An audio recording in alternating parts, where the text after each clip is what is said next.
تو اس رات کو اللہ تعالیٰ نے مبارک بنایا، اور حدیث پاک میں آتا ہے کہ اللہ تعالیٰ اس رات میں ساری دنیا کے لوگوں کی بخشش فرماتا ہے سوائے 5 آدمیوں کی، 5 کے سوا سب اہل ایمان کی بخشش ہو جاتی۔ مشرک، المشرک، پہلا مشرک، دوسرا مشاحن، مشاحن کسے کہتے ہیں؟ دل میں بغض رکھنے والا، کینہ رکھنے والا۔ تیسرا مسبل ازارہ، اپنے پاجامے شلوار چادر کو ٹخنوں سے نیچے تک لے جانے والا، لیکن ایک شرط کے ساتھ کہ وہ تکبر کی وجہ سے، سستی کی وجہ سے ہے، غفلت کی وجہ سے ہے۔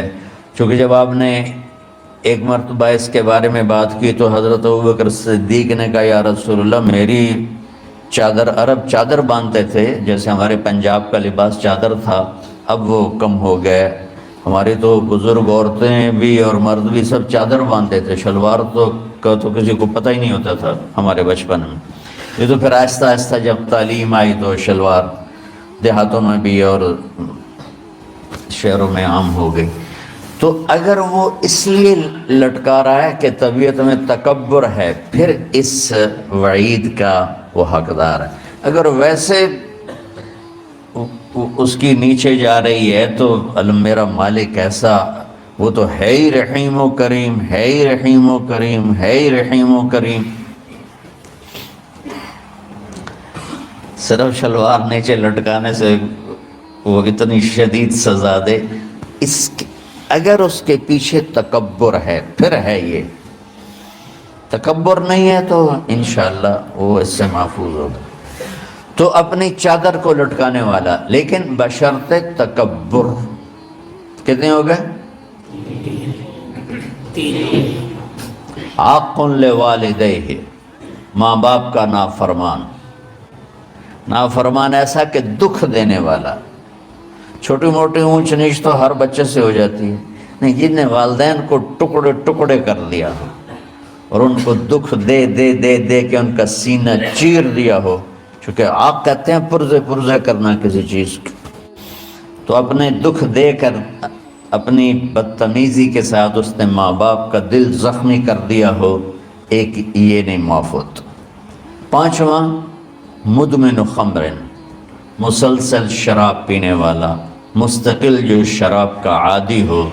ان 5 کو مؤخر کر دیا جاتا ہے۔ معافی نہیں ہونے کا مطلب یہ نہیں کہ اللہ تعالیٰ کبھی معاف نہیں کرے گا، معافی نہ ہونے کا مطلب یہ ہے کہ یہ 5 ایسے گناہ ہیں کہ اس کی وجہ سے بخشش رک جاتی ہے۔ اگر وہ شرک سے نکل آئے، وہ کینہ سے نکل آئے، وہ تکبر سے نکل آئے، وہ والدین کی نافرمانی سے نکل آئے، شراب چھوڑ دے، تو ان کی بھی بخشش ہو جاتی۔ جب کوئی توبہ کرے گا فوراً بخشش ہو جائے گی۔ نہ 15 شعبان کی ضرورت ہے، نہ لیلۃ القدر کی ضرورت ہے، نہ بیت اللہ جانے کے ساتھ توبہ کی شرط ہے۔ جہاں بھی وہ بیٹھ کے توبہ کرے گا، جس لمحے میں کرے گا، اسی وقت اس کی توبہ قبول ہوگی اور اللہ اس کے پچھلے سارے گناہوں کو معاف فرما دے گا۔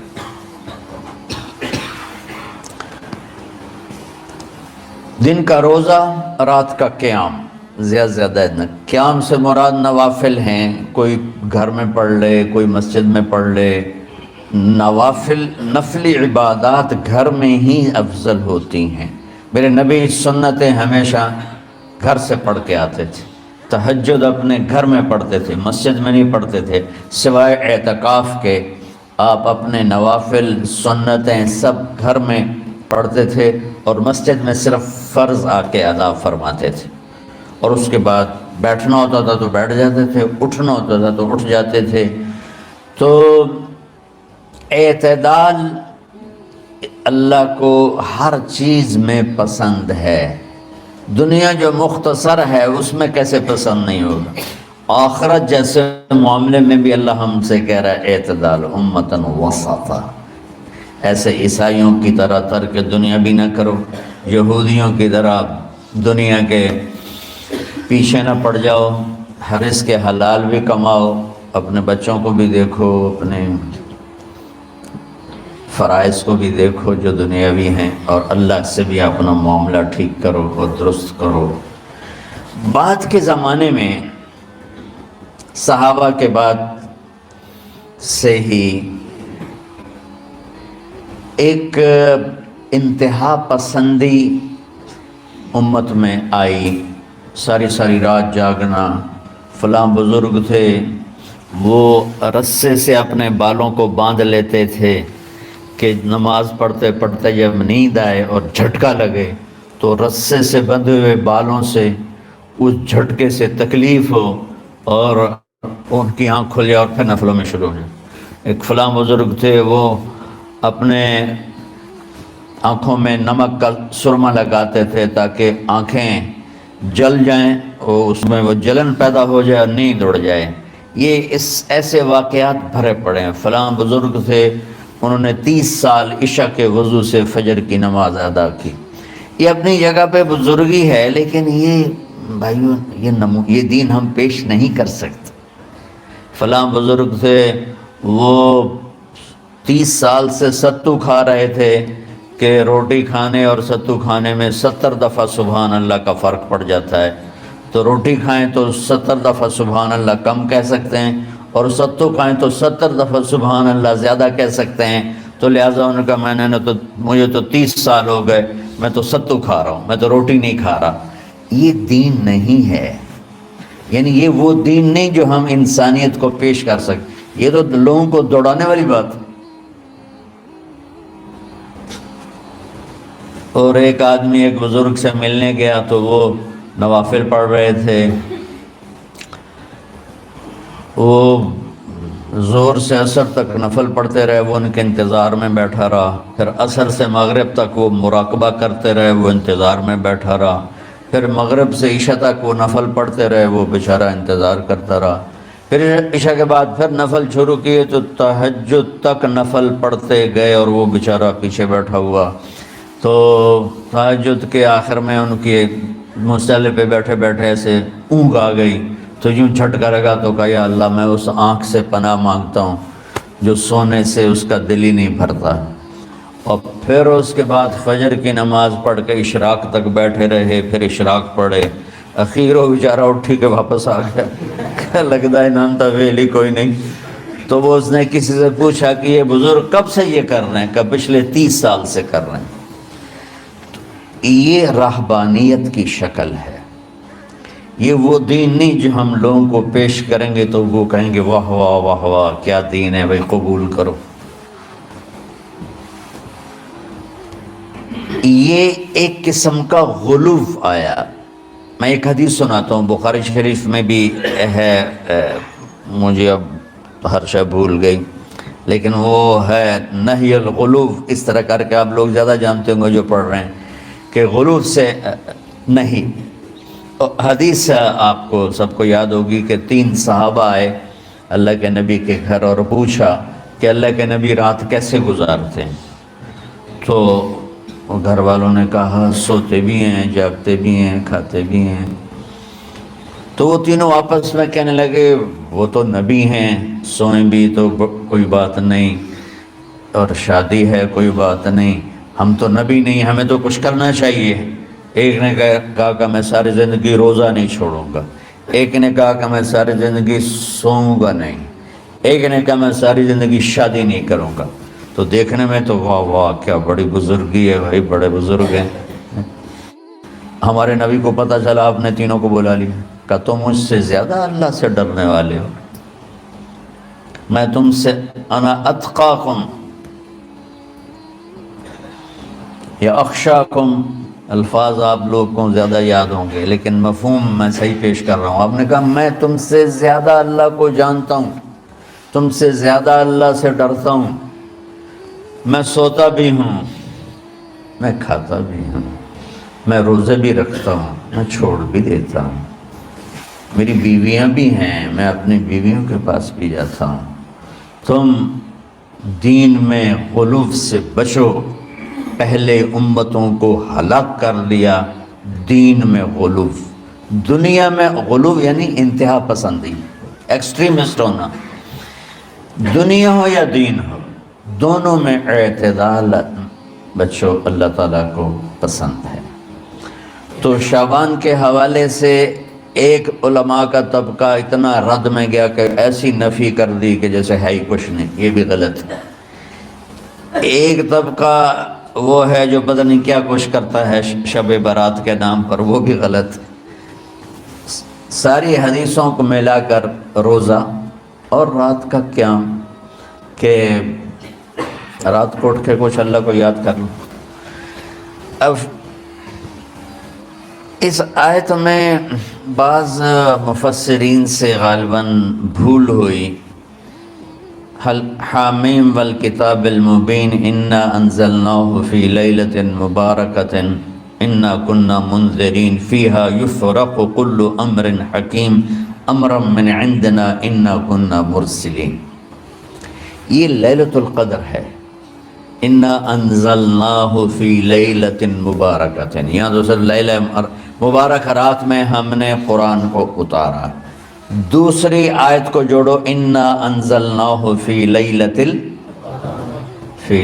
القدر، ہم نے قرآن کو لیلۃ القدر میں اتارا۔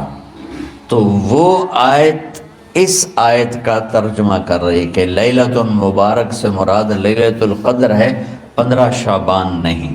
لیکن بعض مفسرین جو بڑے لوگ ہیں، لہذا ہم سب کا ادب احترام کرتے ہیں، لیکن رائے کا اختلاف وہیں بڑے علماء میں ہی ہے، تو اسی کو میں آپ کے سامنے نقل کر رہا ہوں، کوئی اپنی رائے نہیں دے رہا ہوں۔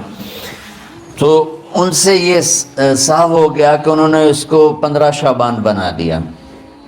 یہ 15 شعبان کی رات نہیں ہے، یہ لیلۃ القدر ہے، کہ جس میں وہ پورے سال کے احکام اعلان کر دیے جاتے ہیں، وہ شب قدر ہے۔